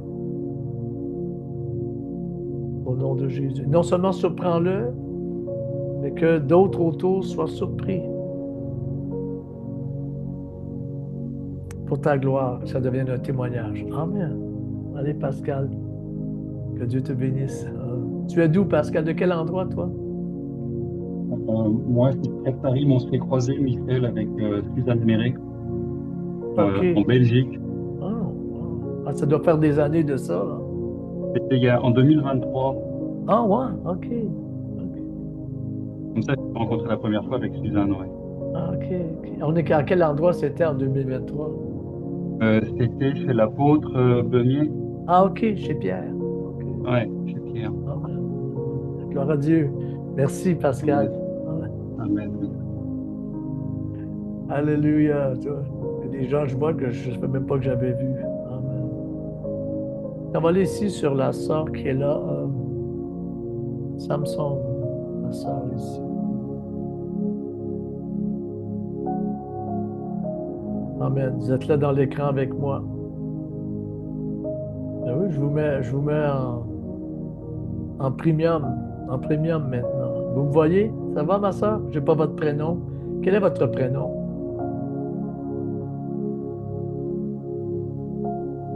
OK, vous n'arrivez pas à ouvrir, mon Dieu. C'est comprenable. Amen. Amen. C'est bon. Oups. On va venir ici sur moi.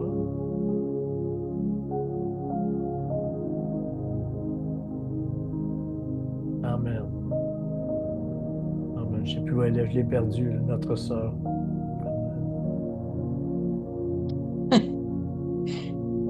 Allez. Je ne sais plus où vous êtes. Vous êtes perdu. Vous êtes sur la page 1 ou la page 2? OK, vous êtes là. Amen. Merci, Seigneur. Alléluia. Amen. Je vais la retrouver. Je l'ai perdue.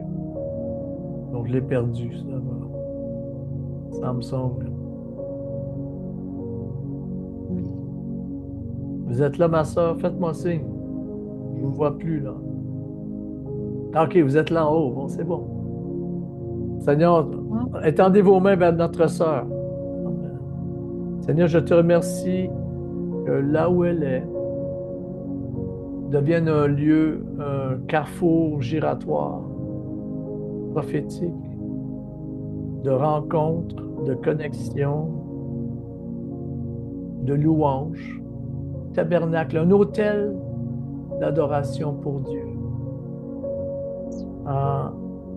Un lieu même où des gens qui sont dans le prophétique viendront se reposer, se restaurer et recevoir de nouvelles révélations de Dieu. Oh Seigneur, bon, ça c'est une grosse parole. Seigneur, qu'il n'y ait aucune pression sur notre sœur et qu'elle accueille cette parole et qu'elle te laisse agir. C'est toi qui vas l'accomplir. Je fais comme le prophète Élisée, je prends la parole qui est parfaite et je la transfère ici. Amen. Au nom de Jésus. Alléluia. Amen, amen, amen. La maman de Marc Aurel qui est là, Ghislaine. Tu es là, Ghislaine? Fais-moi signe. Oui, je suis là. Amen. Ghislaine, c'est la maman de Marc qui a été notre, je veux dire, mon ministre associé, mon worship leader. Et ça fait des années, Marc, je connais Marc depuis qu'il avait peut-être 18 ans. Ça fait au moins 25 ans, 30 ans. Merci Seigneur pour Ghislaine, la maman de Marc. Dont la gloire de Dieu remplit, comme j'ai dit au début, non seulement l'avenir, le présent, mais remplit même le passé. De sorte que il n'y a que ce qui est de Dieu, que ce qui est parfait, qui reste en elle.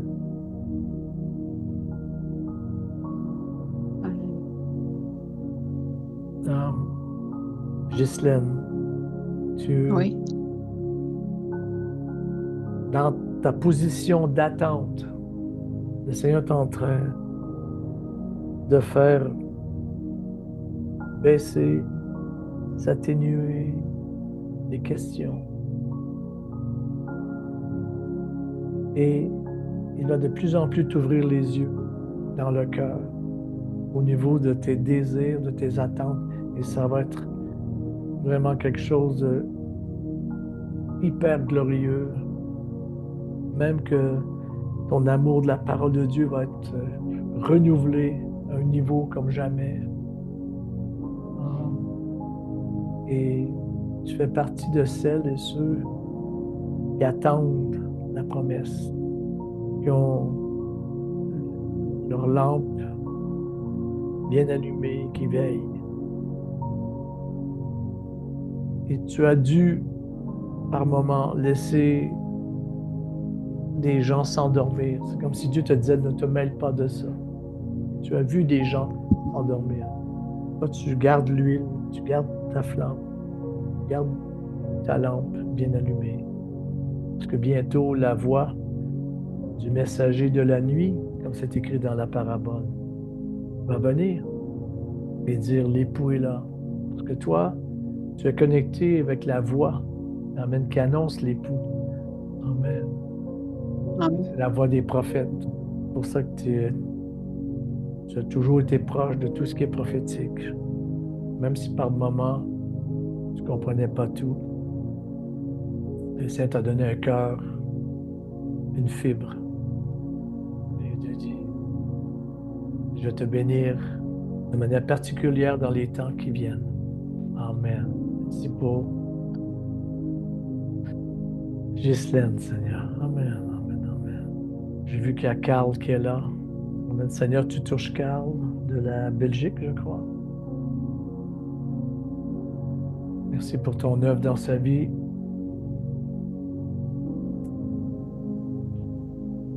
Merci pour le sel qui tombe dans l'eau afin de purifier le courant. Amen. Au nom de Jésus. Alléluia. Amen. Bon, je ne veux pas vous garder vraiment plus longtemps. Vraiment, ça me fait plaisir d'être avec vous. Toutes ces personnes là, qui est sur ce Zoom. Je vais essayer d'en refaire un autre, un ou deux par mois.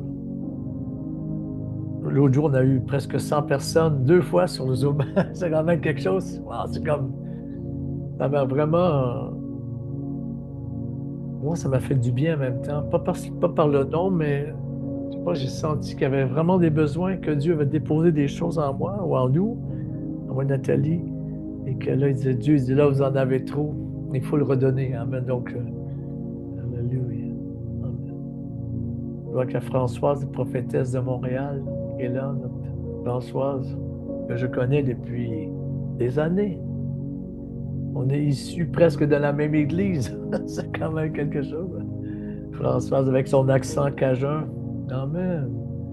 Merci Seigneur, cette femme de Dieu. Ça va vraiment bien. Si vous avez l'occasion d'aller vous connecter avec elle sur Facebook, sur sa page Françoise Girard. Et tous les jours, elle écrit dans un cahier des paroles prophétiques qu'elle reçoit. Elle en a tellement qu'elle pourrait faire un livre avec des centaines de paroles. J'ai dit l'autre jour, je dis Françoise, prends tes paroles, retravaille-les un peu, fais un truc de dévotion, de lecture de dévotion chaque jour. Tu en as au moins 365. Ah, Dieu, j'en ai plus que ça. Amen. Donc, souvent, quelqu'un reçoit des paroles du Seigneur, elle les écrit. Moi, je n'écris pas beaucoup. Moi, je les reçois, je les donne. Après ça, je me souviens plus. Elle s'est donnée, mais elle est dans l'écriture. Voilà. là, son livre, là. Puis parfois, il voit quelqu'un, le Seigneur dit, OK, c'est cette parole-là que je t'ai donnée ce matin, c'est pour lui, c'est pour elle.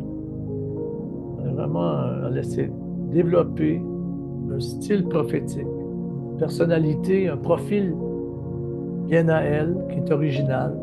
Moi, je vous encourage chacun, chacune, à aller dans l'originalité. C'est bien d'être inspiré de d'autres modèles, c'est important, hein. Mais le but de ça, c'est que Dieu nous amène dans notre indépendance, dans notre autonomie, dans notre originalité. Et c'est comme ça que Dieu se glorifie, dans la diversité. Amen. Amen, amen.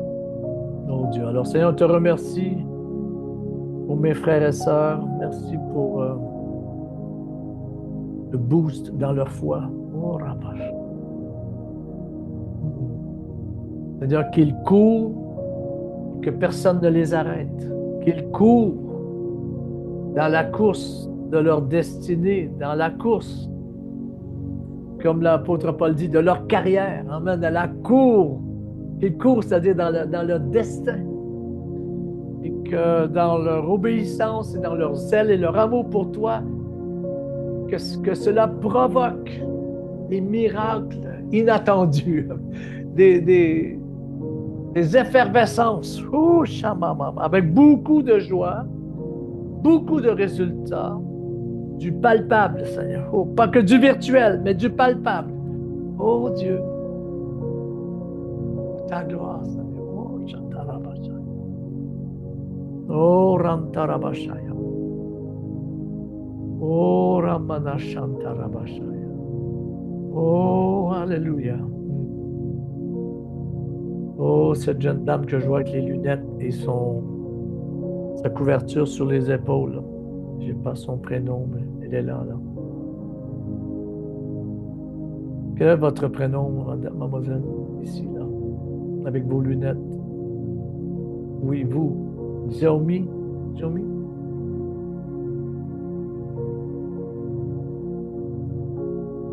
Pardon?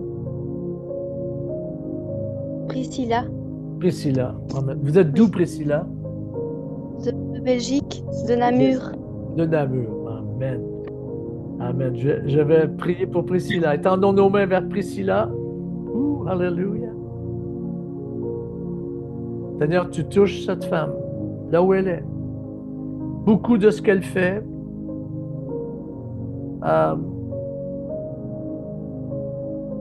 ce sont des choses qui sont prophétiques pour d'autres. Elle est comme indirectement impliquée. C'est ton plan pour d'autres. Là, la saison arrive. Là. Le temps arrive.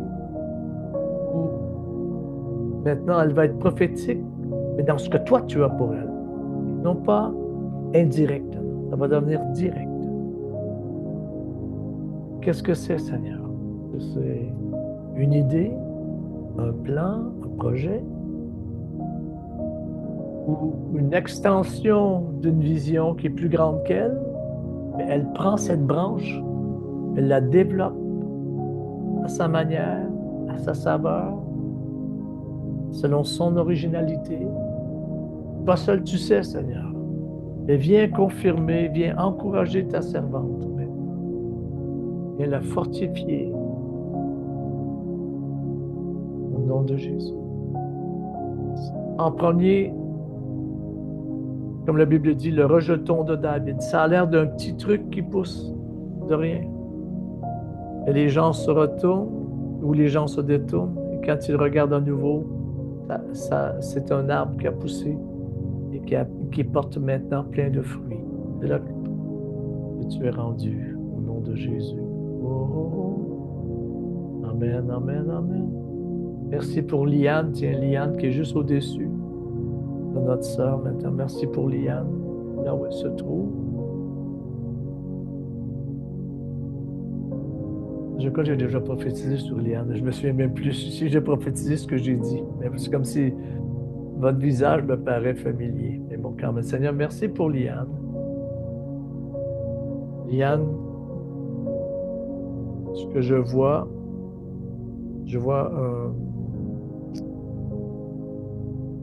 la pièce maîtresse dans une ouverture. Et on ne peut pas mettre cette serrure, pour ainsi dire, dans la porte avant que cette pièce soit posée. Donc le Seigneur, c'est comme si en même temps, il était un peu déplacé, un peu bougé, un peu... Parce qu'il est en train de te positionner vraiment là,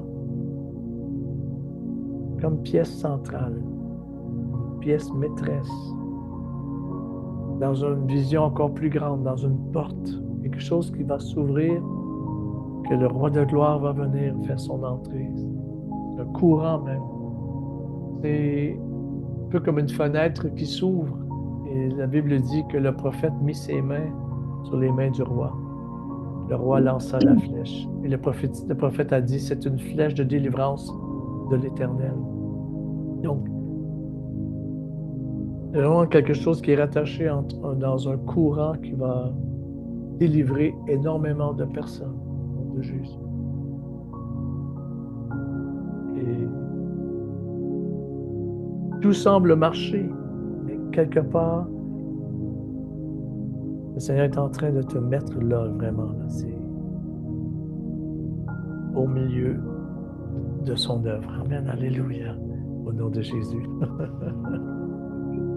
Alléluia, alléluia. Bonsoir Michel. Amen, amen. Qui est-ce qui parle, j'entends?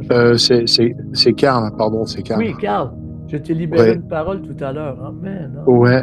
Alors, je peux me permettre de vous demander, qu'est-ce que ça veut dire, s'il vous plaît? Répétez-moi ce que vous voulez dire. J'entends pas toujours bien, mais Pardon. répétez. Redites-moi. Qu'est-ce que ça veut dire, la parole que vous avez libérée tout à l'heure? Ben, écoutez, d'abord, il faut la prendre, la recevoir. Mais c'est certain que Dieu est en train d'enlever de votre cœur beaucoup de questions. Comme s'il y a une première réaction que le Seigneur est en train de faire tomber pour vous donner vraiment de recevoir pleinement sa parole, son plan et même son feu vert. Amen. Bon, c'était un peu dur pour moi de prophétiser comme ça sur toi, mon frère, parce que tu m'as déjà écrit pour mon anniversaire. Ouais. Pas non plus, mais j'avais jamais entendu ta voix, à moins qu'on s'était déjà parlé autrefois, mais je me souvenais pas. Et en entendant ta voix, c'est ça que j'entends, que Dieu va enlever des incertitudes ou même une forme d'inhibition d'action. Il va donner de la certitude pour que tu avances et que tu n'attends pas toujours qu'on te dise oui, vas-y, oui, vas-y. Et peut-être même, je vais même dire, j'en profite de me saisir de toi, Karl, mais aussi pour dire ça aux gens. Il y en a beaucoup, vous avez l'impression que Dieu ne s'est pas beaucoup glorifié au travers de vous. Il y a un désir en vous de dire, Seigneur, c'est quand la dernière fois où je peux dire vraiment que tu as fait quelque chose de grand à ta gloire dans ma vie ou que je puisse le dire aux autres. Et c'est un désir qui est sain de désirer en nous que le Seigneur se glorifie au travers de nous. Et je veux vous encourager, je me sers de Karl, mais j'envoie cette parole-là sur tous ceux et celles qui sont là. Dieu va se glorifier au travers chacun et chacune, en vous surprenant, en vous bousculant, en vous même déstabilisant. Vous allez devoir même dire, Seigneur, laisse-moi d'un peu de temps, Seigneur, c'est trop, Seigneur, c'est trop. Amen. Non. Pourquoi? Parce que justement, le désir que l'on a, que Dieu se glorifie, qu'il fasse quelque chose de gros au travers de nous, ou au moins qu'il nous en rende les témoins. Et ça, c'est inspiré par le Saint-Esprit. C'est un désir que l'on a, que Dieu lui-même a mis en nous. Là, le Seigneur, il va connecter, il va nouer tout ça bientôt. Amen. Amen. Amen. Merci, Je Carl. peux vous poser une dernière question, ça vous dérange Oui, pas? s'il vous plaît, oui. D'accord. J'ai une grosse opération bientôt que je dois faire. Ils veulent m'enlever ma thyroïde. Et je prie le Seigneur, je prie le Seigneur. Je me dis, mais pourquoi je guéris pas? L'opération arrive bientôt, je dois l'enlever parce qu'il y a beaucoup de nodules. Donc ça pose un problème. Est-ce que Dieu peut permettre que je passe par l'opération et sans me guérir ou... Ben, oui, je peux dire oui et non, hein. Ça dépend des personnes, ça dépend de leur, oui, ça dépend de leur foi, ça dépend d'un paquet de circonstances. Euh, la Bible dit dans le livre aux Hébreux, hein, qu'il y en a qui, les gens sont morts, mais ils ont recouvert leur mort par la foi, qui était une résurrection aussi. Donc, parfois, passer par une opération, quand que Dieu pourra nous guérir, ben il y a un témoignage de la puissance de Dieu au travers de ça aussi. Parce qu'il y en a dans l'extérieur, dans le monde, qu'eux n'ont pas la foi. Eux doivent être opérés. Eux, ça les décourage. Et quand il y a des enfants de Dieu qui passent par la même souffrance, la même épreuve, mais qui ils ont la gloire de Dieu dans leur vie, ça encourage aussi les gens. Mais Dieu peut aussi guérir.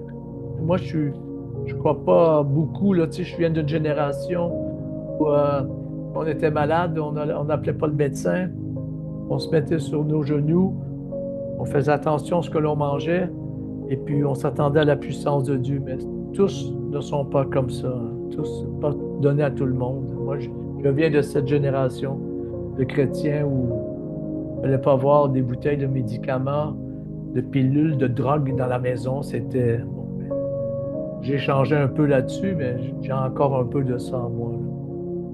Et, en tout cas, Carl, ne t'inquiète pas. S'il faut que tu passes par le bistouri, tu passeras par le bistouri. Et tout va aller bien. Amen. Et Amen. Merci. si tu es pour vraiment être guéri, la foi va monter en toi. Automatiquement, la foi va venir en toi. C'est pas... Amen. Amen. Bon, mais merci tout le monde. Je dois vous laisser. Je ne sais pas quelle heure il est en France, là. Il est quoi? Il est 11 heures? 23 heures? 23 ou 22? 22 heures. 22 heures. Ah, ben, il est tôt encore. 22. Merci beaucoup, Michel. Amen, amen. Je sais que nous, vous changez l'heure ce week-end, donc moi, ça me fait 1 heure de plus ici. Et là, comme il est 17 heures, j'ai des petits trucs à aller m'occuper, mais j'ai vraiment désiré venir vers vous aujourd'hui et j'aimerais le faire certainement 2 fois par mois. Je l'ai fait pendant 2-3 ans d'affilée. Je faisais ça 3 fois par semaine en groupe fermé. Maintenant, je sens du Seigneur de l'ouvrir à tous. Mais comme Marie-Claire m'a conseillé, on va l'annoncer plus tôt la prochaine fois. Mais bon, je ne vais pas être dans la popularité. Je vais être dans l'intimité, dans la vérité. Oh Dieu, non. Non, merci Seigneur. J'espère que tout ça vous a encouragé, vous a béni. Tout ça vous a fait du bien. Merci.